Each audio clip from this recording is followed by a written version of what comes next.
का? जिथं सत्य कर्म आहे तिथं सांगायची गरज पडत. जगाचा मालक कौतुक करतो मायबाप. लोक कुठले संत गरीब आहेत सांगा बरं. नातांच्या घरी आलेला पाहुणा सोन्याच्या ताटात चांदीच्या वाटीत जेवत होता, तरी पण श्रीमंती आहे का? ही श्रीमंती सोडा. जगाचा मालक 36 वर्ष ज्यांच्या दारात चाकर बनून राहिला, ही श्रीमंती आहे माझ्या नातबाबांची. 36 वर्ष 3 तप जगाचा मालक माझ्या नातबाबांच्या घरी चाकर बनून राहिला. काय ताकद. कावडीने पाणी ज्या घरी चक्र पाणी वाहे. बरं म्हणतात काय ताकद आहे नातबाबांची. हो हा ते सोडा. तुकोबर आहे 65 लाखाची सावकारकी. किती बोलत जा बरं तुम्ही. अरे माझं दुसरं आहे तरी माझ्यात घसा आहे. कीर्तन रे. लक्षात घ्या. पटपट बोलत जा. किती लाखाची? 65. आताचे नाही, 450 वर्षापूर्वी. आताच्या हिशोबानं आताचे 10 लाख म्हणजे तेव्हाचा रुपया. अशा हिशोबानं किती लाख? हा करा विचार. लय नका करू, आटेकीन तुम्हाला. लय होते ते. तुकोबर आहे फक्त श्रीमंत नाही आहेत, देण्याची दानत आहे. या जगातले शेतकऱ्यांचं कर्ज माफ करणारे पहिले महापुरुष जगद्गुरु तुकोबर आहे. या जगात सगळ्यात पहिल्यांदा शेतकऱ्याचं कर्ज कोणी माफ केलं? जगद्गुरु. एकट्या दुकट्याचं नाही, 25 बैलगाड्या कर्जपत्रांनी भरल्या होत्या. एका कागदावर 100 ते 200 एकरी जमिनी, 300 ते 400 तोळं सोनं तुकोबराकडे घाण होतं. अशा कागदाच्या पोत्याच्या किती बैलगाड्या? किती? 25. श्रीमंती आहे. हा बायको बी लय श्रीमंत. तुकोबरायची बायको. पुण्याचं सासर तुकोबरायचं. गोळवे सावकाराची पोरगी तुकोबरायची बायको आवली. 3500 एकर ऊस आहे आवलीच्या बापाचा बरं का. हांगेवाडीच्या बाया 1.25 एकर ऊस आहे आपल्या बापाचा. तरी भांडणात म्हणती माझा बाप काय भिक्कारे नव्हतं, तुझ्यासारख्या दलिंद्राच्या दारात दिलंय. लय मोठ्याची मी, फक्त माझं डोळं फुटलं मी तुला वय म्हणलं. तुझ्या आधी लय चांगलं चांगलं बघाय आलतं. माझंच नशीब गांडून तू माझ्या पात्रात पडला. मला काय भीक नव्हती लागली तुझ्या दारात पडाया. होय ग माय. 2 तासाची एनर्जी इथंच गेली माय बाप. कशा माय मावले भांडत असतात. देव जणू देवाची कृपाच आहे माय तुमच्यावर. काय सांगावं, लय अवघड आहे. एवढे भांडतात तो माय, लय अवघड असते. हा तुम्हाला काय सांगायचं, तुम्हाला अनुभव आहे. काय टकलाव नाही काय लागला. अरे तुम्ही अनुभव घेताय. माझी तुकोबरायची बायको 3500 एकर ऊस आहे. हांगेवाडीत नाही, पुण्यात. किती? 3500. 1425 माणसं आवलीच्या बापाच्या हाताखाली कामाला आहेत. तरी माझी माय नवऱ्याच्या घरी मिठासोबत भाकरी खाती. 4 ठिगळाची साडी निसती, तक्रार करत नाही. आणि तिच्या सामर्थ्यामुळे जगाचा मालक संसाराची राखण करतो. तुकोबरायांच्या काय ताकद. तुमची लय अवघड आहे. तुमची 3 टाइम खाती, तरी माहेरी गेल्यावर म्हणती काय बाय जनावर भेटलं मी आहे म्हणून सांभाळलंय. 3दा खा. कालांतराने गरीबी आली तुकोबरायांकडे महाराज. सगळी धनधान्य लोकांना वाटून दिलं. लोकांनी लोबडून खाल्लं मायबाप. धोत्राला शिवायला दोरा शिल्लक नाही. धोत्राला शिवायला दोरा शिल्लक नाही. संतांना लय त्रास झाला मायबाप. एकच धोतर महाराज. धोतर फाटलं, शिवायला दोरा नाही. 3 गाठी मारल्या माझ्या आवडीनं. 3 खालनं 2 पळसाची पानं लावली. चुनी करून नवऱ्याचं धोतर फाटलंय जगाला दिसून येईन. लोकांनी माझ्या नवऱ्यावर. नात्यांची लाज लागते ती लक्ष्मी मायबाप. काय ताकद ना. आमची माणसं मुदाम करते मायबाप. महाराज आल्यावर म्हणती होय बाय सिलेंडर संपलाय. महाराजाला च्या कशानं बाजू. तू एक काम कर, आलेला महाराज सिलेंडरवर बसव, खालनं लाव आगन वरनं उकळच्या, म्हणजे महाराज बी मोकळा तुम्ही मोकळी. माणसंच नको का घरात. मान हम दो हमारे दो बस. सासरे नको, नणंद जावा नको, भाऊबंद नको, महाराज लोक तर नकोच. हे काय काय म्हणतात महाराज लोक काय धडा असतात वय. तुम्हाला एक वाक्य सांगेल मायबाप, मी लय फटकळ आहे पण खरं बोलते. महाराज लोक वाईट नाहीत, वाईट लोक महाराज झाल्यात.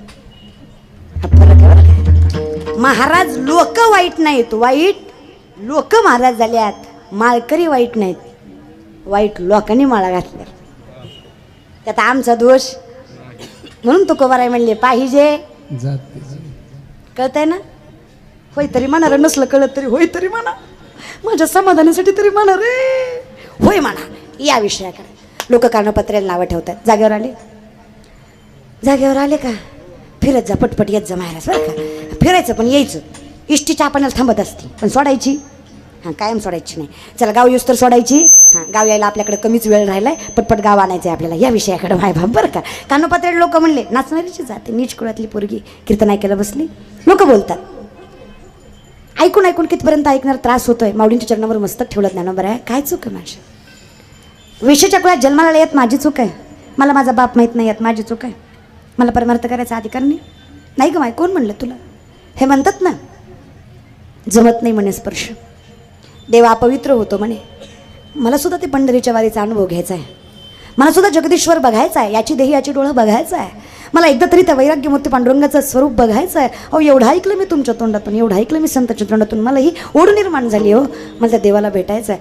तुम्ही म्हणाल ते करते ज्ञानोबा आहे. फक्त एकदा सांगा की दारात जाऊन उभं राहा. आवली सांगतात मी सांगतोय हक्काचं घर आहे. जाई ना गे माये भेटे ना माहेरा.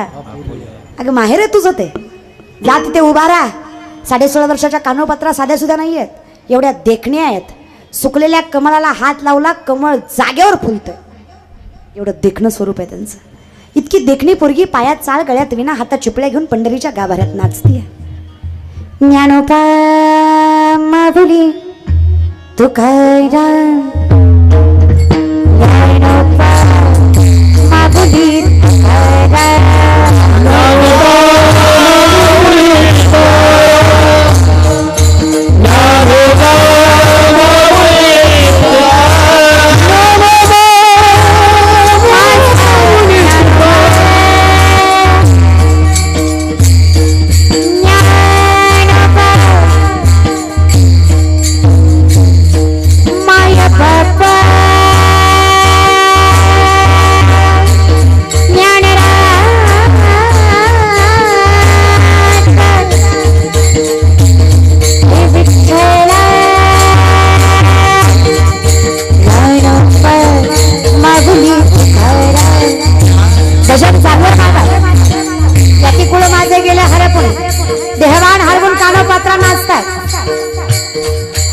पहिलं पंढरपूर कर्नाटकात, महाराष्ट्रात नाही. कानडा राजा पंढरीचा, फाळणीनंतर पंढरपूर महाराष्ट्रात आलं. कर्नाटकाचा बिदरचा राजा राजगादीवर होता, दर्शनासाठी आलाय, बघतोय अहो काय देखणी पोरगी नाचतीये. कुणाची आहे? वेश्येची आहे. धरून आण, येत नाही उचलून आण. कानोपात्रा देहवान हरवून भजन करतात. काय चाललंय आसपास? विषय तो त्यांचा झाला नारायण ज्ञानोबा. भजन चालू आहे माझा. बिदरची सैनिक पाठीशी लागली आहे. कानोपात्राला कळालं आपल्याला धोका आहे. जीवाच्या आकांताने कानोपात्रा पळतायत.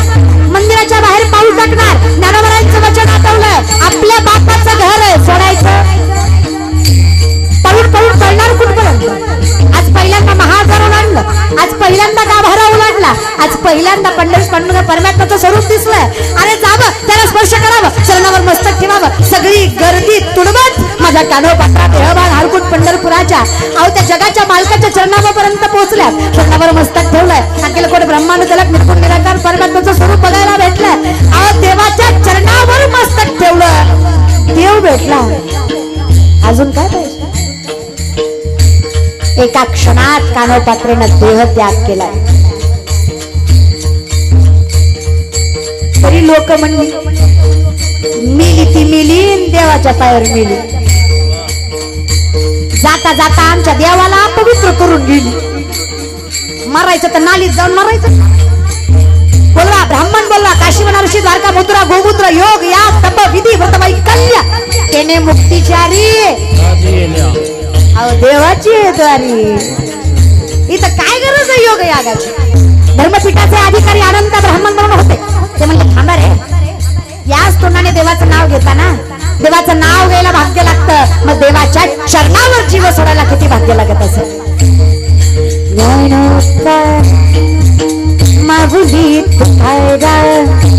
भजनात दंग असणाऱ्या कानोपात्राने देहा सोडून दिला परमात्म्याच्या चरणावर.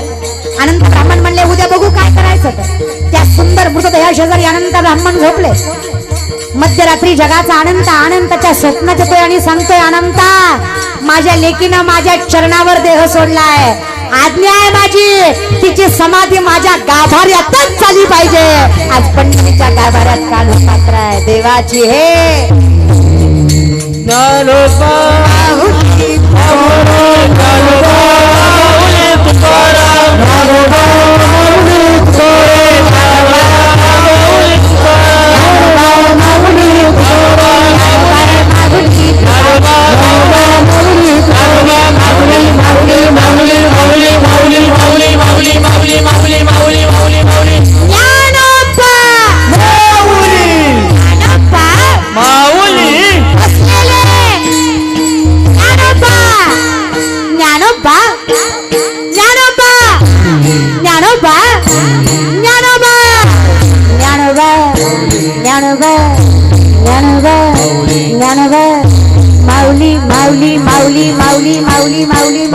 माऊली माऊली माऊली माऊली माऊली माऊली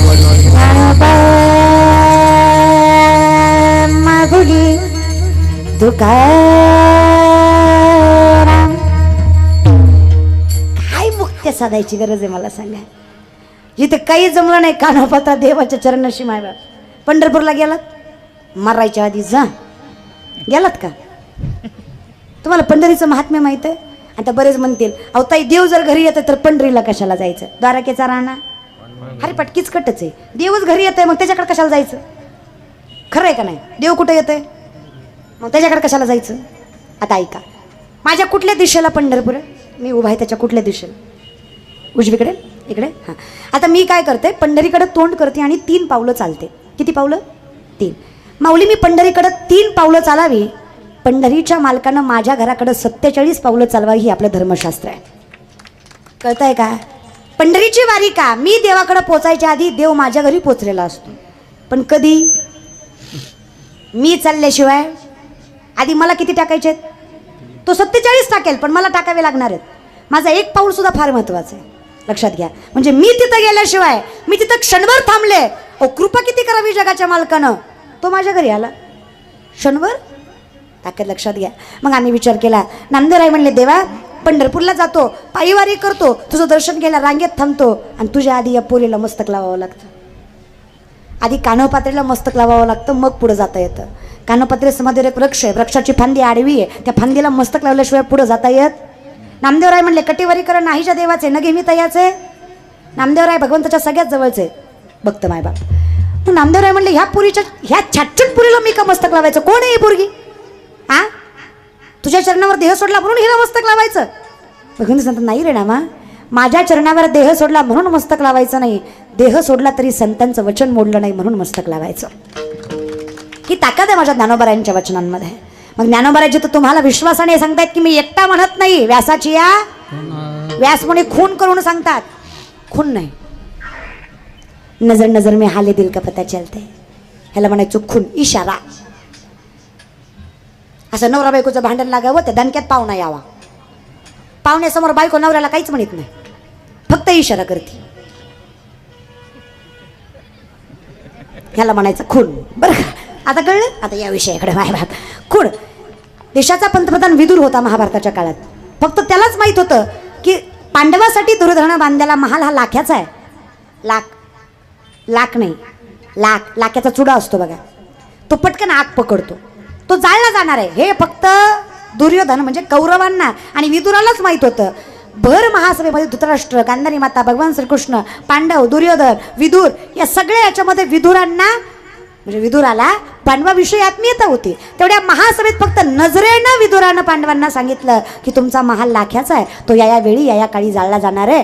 काळजी करू नका मी भुयार काढले त्या भुयारातून तुम्ही बाहेर पडू शकता. विदुराच्या इशाऱ्यामुळे पांडवाचा जीव वाचला. व्यासमुनींच्या इशाऱ्यामुळे तुम्हा आम्हाला मोक्ष मिळणार आहे. इशारा फार महत्वाचा आहे. मग हा इशारा ज्याने स्वीकारला त्याला मुक्त्या साधायची गरज. द्वारकेचा राणा पण त्याची सुरुवात आहे देवाची द्वारी उभा क्षण भरी देणे मुक्तीच्या दिसाहिल्या आणि मुक्ती म्हणा आणि मुक्ती म्हणा पुण्याची छाया कोण असोनी संसारीची बेते कोकणी वेदशास्त्र उभारी भाई असताना सुरुवात आहे. जिथं जावं तिथं थांबावं मुखात भगवंताचं नाव असावं. पुण्याची गणना करेल असा कोणीच नाही. सत्यलोकाचा मालक सत्यलोकाचा विधाता ब्रह्माचा चालक ब्रह्माची उत्पत्ती करणारा ब्रह्मदेव सुद्धा एका नामाची गणती करू शकत. कळतंय का? जिथं ब्रह्माला जमलं नाही तुम्हा आम्हाला जमणार आहे का? पुण्याची गणना करेल अशी शक्यता कोणामध्ये नाहीये. मग आम्ही काय करावं? आम्ही काही नाही फक्त प्रेमानं भजन. कसं मी सांगते दोन्ही हात वर करा मायबाप. दोन्ही प्रेमाने सुख समाधान आयुष्यात पाहिजे ना दोन्ही. नमः शिवाय ओम नमः शिवाय हर हर बोले नमः शिवाय नमः शिवाय ओम नमः शिवाय हर हर बोले नमः शिवाय जटाधरा शिव जटाधरा हर हर बोले नमः शिवाय जटाधरा हर हर बोले नमः शिवाय शिव जटाधरा हर हर बोले नमः शिवाय जटाधरा शिवाय ओम नमः शिवाय हर हर बोले नमः हर बोले नमः शिवाय नमः शिवाय ओम नमः शिवाय हर हर बोले नमः शिवाय नमः शिवाय हर हर बोले नमः शिवाय गंगाधरा शिव गंगाधरा हर हर बोले नमः शिवाय शिवाय ओम नमः शिवाय हर हर बोले नमः शिवाय नमः शिवाय ओम नमः शिवाय हर हर बोले नमः शिवाय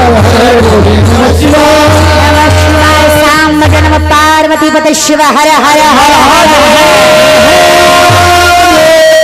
हर हर हर हर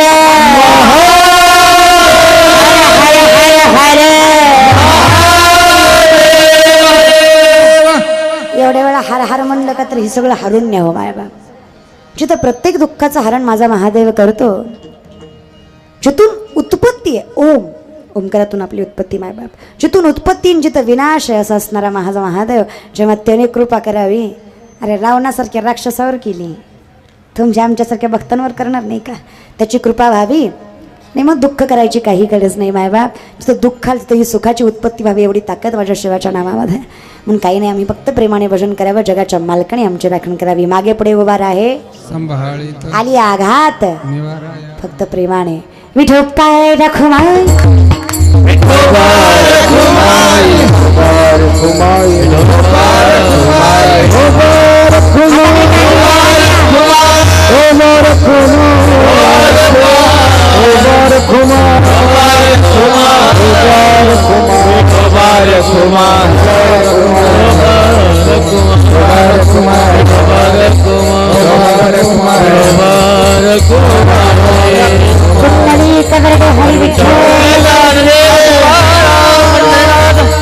माऊली ज्ञानेश्वर महाराज